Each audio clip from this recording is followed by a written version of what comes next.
The holidays should bring loved ones together, but they can also bring heated political debates to the dinner table. Dr. Nolan Higdon, a professor and author on civil discourse, joined us to share strategies for fostering respectful conversations, even in our polarized environment.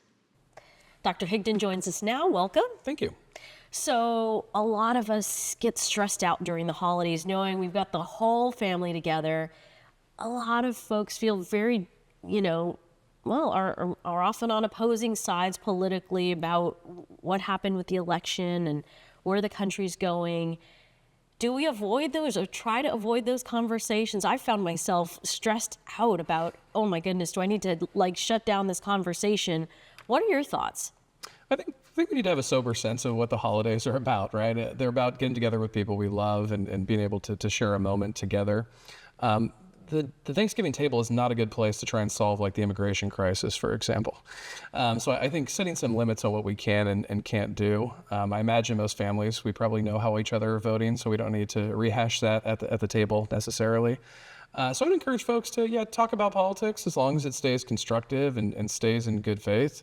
If it starts to become divisive or it's, possibly a topic that would ruin the day, I would stay away from it. I think the love of your family members are more important than staking out your hard positions on some political policy.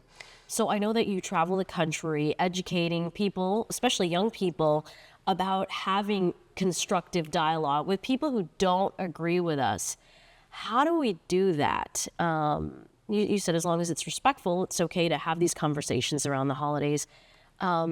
What's your advice to people on having those conversations when you know in advance, okay, we have very different views on a lot of things? I find it helpful to try and put on almost a researcher hat. What I mean by that is listen to who the other person is. Where are they coming from? Sometimes generational differences can be huge. If you came from 1930s, 1940s, you probably see 2024 radically different, than folks who were born, say, in 2001. And so I think trying to understand where that person is coming from can be very helpful as well. Keeping it to asking questions. If it's a divisive topic that this person decides they want to speak on at your family event, maybe keep it to asking them questions rather than trying to argue against them. Things I like to ask are, where did you hear that? I've never heard that before. It's a good way to find out, is there evidence behind it? Perhaps there's not. If there's not evidence behind it, hopefully it'll alert that person to the fact they're sharing something they don't have any evidence for. I think those are ways to keep it more constructive. But once we start judging, shaming, name-calling, accusing, that's where we tend to get into destructive dialogue. Yes. I know you've talked a lot to, especially young people, about, really taking a second look at where they're getting their information. What's your advice to all of us as we all want to have, positive conversations, as we approach a new year? What is your advice to all of us about how we decide what news and where to get news from? Like you said, all of us there. I think that's really important. There's been this kind of generalization that young people are getting their news media online and they're misinformed. Mm-hmm. Actually, the studies show it's happening to all age groups. So this is something all age groups need to be concerned about. But as far as where you get your information, when I'm collecting information on a research topic or a story I'm interested in, I try to spend less time worrying about the bias of other people and more about my personal bias.